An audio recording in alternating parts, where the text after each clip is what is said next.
Hello everyone, कैसे हैं आप सब। उम्मीद करता हूं आप सब काफ़ी अच्छे होंगे। मैं पिछले के भांति आप सबके लिए एक फ्रेश टॉपिक लेकर के आ गया हूं। उम्मीद है ये टॉपिक से आपको बहुत कुछ सीखने को मिलेगा। ये सीखने वाली टॉपिक है और कुछ स्टडी है जिसके बारे में हम लोग इस पे चर्चा करेंगे। तो आइए इस पॉडकास्ट के सबसे पहले हेडलाइन को जान लेते हैं। इसका हेडलाइन हेडलाइन है ट्विसा शर्मा केस स्टडी। और इस मामले से भारत क्या सीखेगा। जो ट्विसा शर्मा का केस स्टडी है क्या है, इसको पहले समझेंगे, उसके बाद आपको मालूम चलेगा कि इससे भारत को जरूर कुछ सीखना चाहिए। तो आइए इस पॉडकास्ट में हम लोग आगे बढ़ते हैं।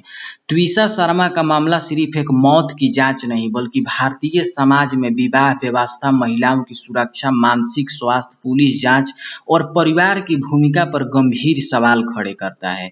लेकिन सबसे पहले एक जरूरी बात, यह मामला अभी जांच के अधीन है, इसलिए इसे संदिग्ध मौत और आरोप वाले केस के रूप में देखना चाहिए, न कि किसी निष्कर्षित अपराध के रूप में। पुलिस, अदालत और जांच एजेंसियां अंतिम सच तय करेगी। क्योंकि आजकल जो ट्विसा शर्मा केस स्टडी है इसके बारे में हर कोई जानना चाहता है, क्योंकि ये हर न्यूज चैनल के आजकल हेडिंग बना हुआ है। तो इस पे हमको पॉडकास्ट लाना जरूरी पड़ा, इसलिए कि इससे भारत को कुछ सीख मिलेगा। मामला क्या है, जब तक हम मामला को नहीं जानेंगे तो मालूम नहीं चलेगा कि आखिर ये ट्विसा शर्मा केस स्टडी है क्या और किस मामले में हम बात कर रहे हैं। तो इससे आपको समझने को मिल जाएगा जो हम आगे बात करेंगे। मामला ये है कि मीडिया रिपोर्टरों के अनुसार ट्विसा शर्मा 33 वर्ष की है, जो मॉडलिंग और एक्टिंग से जुड़ी थी वो, और पहले मिस पुणे प्रतियोगिता से भी जुड़ी बताई जाती है। उनकी शादी दिसंबर 2025 में भोपाल के एक वकील से हुई थी। शादी के लगभग 5 महीने बाद मई 2026 में भोपाल स्थित ससुराल में उनकी मौत हो गई।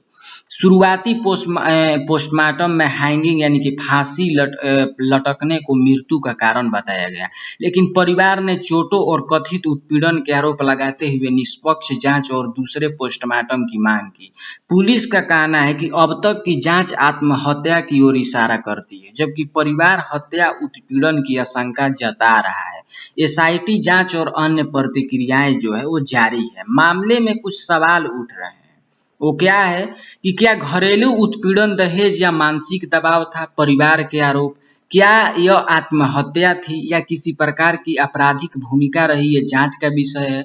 क्या शुरुआती जांच और सबूतों को संरक्षण में कमी रही, मानसिक स्वास्थ्य, वैवाहिक तनाव और पारिवारिक दबाव की क्या भूमिका थी, इसमें ये सब कुछ 4-5 सवाल उठ रहे हैं। और इस केस से भारत क्या सीख सकता है। पहला जो चीज है, शादी निभाव वाली मानसिकता की कीमत। भारत में अक्सर शादी के बाद लड़कियां और कभी कभी लड़कों से कहा जाता है थोड़ा एडजस्ट करो। इसको ध्यान से सुनिएगा, सब ठीक हो जाएगा। घर घर में होता है। अगर कोई व्यक्ति लगातार भय, अपमान, हिंसा, नियंत्रण या गंभीर मानसिक तनाव की बात करे तो उसे नॉर्मल वैवाहिक समस्या कहकर टालना खतरनाक हो सकता है। यह मामला इस बात की याद दिलाता है कि भावनात्मक संकट को हल्के में नहीं लेना चाहिए। दूसरा चीज है मानसिक स्वास्थ्य को गंभीरता से लेना। जो मैंने पहले चीज पे बात की है, शादी निभाव वाली मानसिकता की कीमत, इस पे आपको ध्यान देना ही है। दूसरा चीज है कि मानसिक स्वास्थ्य को गंभीरता से लेना है। रिपोर्टरों में मानसिक तनाव, उपचार और भावनात्मक दबाव जैसे दावे सामने आए हैं, लेकिन यहाँ सावधानी जरूरी है। किसी के मानसिक स्वास्थ्य पर सार्वजनिक आरोपों या अटकलें लगाना ठीक नहीं है। सीख यह है कि यदि कोई व्यक्ति लगातार डर, घुटन, अवसाद, चिंता या टूटन महसूस कर रहा हो तो परिवार और मित्रों को सक्रिय सहायता, चिकित्सा परामर्श और सुरक्षित माहौल देना चाहिए। ये अनिवार्य है। घरेलू हिंसा केवल शारीरिक नहीं होती, मानसिक उत्पीड़न, अपमान, नियंत्रण, सामाजिक अलगाव, आर्थिक दबाव, धमकी या लगातार तनाव भी गंभीर नुकसान पहुंचा सकते हैं। भारत में कई लोग तब तक समस्या को हिंसा नहीं मानते जब तक शारीरिक चोट न दिखे। यह सोच बदलने की जरूरत है। मैं क्या कह रहा हूँ इसको समझिए। आप चोट देखिएगा तो कहिएगा कि ये समस्या है, इस पे ध्यान दीजिएगा थोड़ा। और सबको ध्यान देना है, हम सब इसमें शामिल हैं। पुलिस जांच में पारदर्शिता जरूरी है, जो चौथा चीज है। इस केस में जांच, पोस्टमार्टम, साक्ष्यों और प्रक्रियाओं पर सवाल उठे हैं, चाहे आरोप सही साबित हो या नहीं। ऐसे मामलों में पारदर्शी, तेज और वैज्ञानिक जांच जनता का भरोसा को मजबूत करता है। स्व संरक्षण, फोरेंसिक, डिजिटल साक्ष्य, सीसीटीवी, कॉल रिकॉर्ड जैसी चीजें निष्पक्षता के लिए महत्वपूर्ण है। पांचवा चीज है प्रभावशाली लोगों वाले मामलों में निष्पक्षता दिखनी भी चाहिए।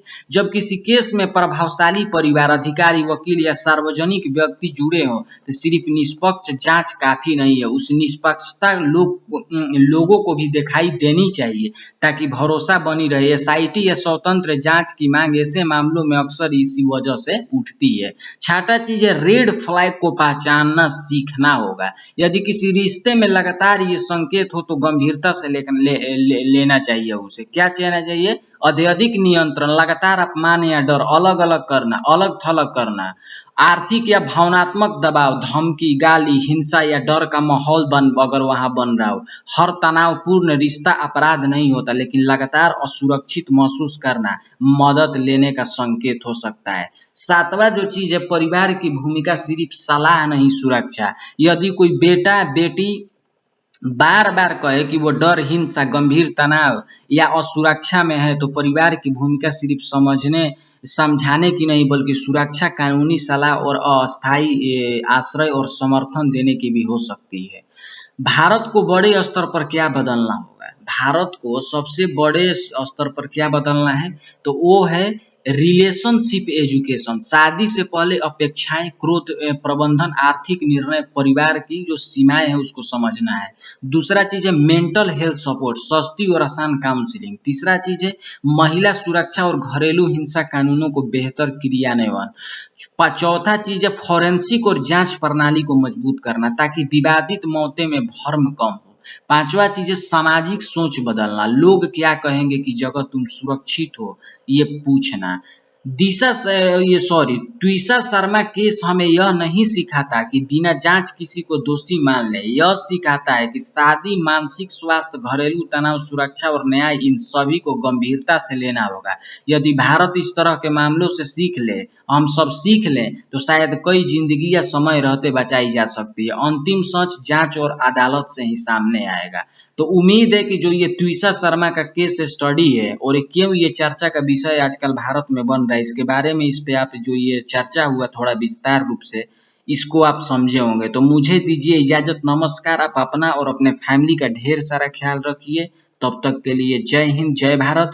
और अगर इस चैनल पे नए आकर के इस पॉडकास्ट को सुन रहे हैं तो अभी आपको सब्सक्राइब करने की आवश्यकता है, क्योंकि ऐसे ही इस पे लेटेस्ट और टॉपिकल पॉडकास्ट हमेशा लॉन्च होते रहता है तो आपके पास वो पहुंचेगा। बेल आइकन को हमेशा आप दबा करके रखिएगा। जय हिंद। मैं फिर से बोलना चाहूंगा, वंदे मातरम।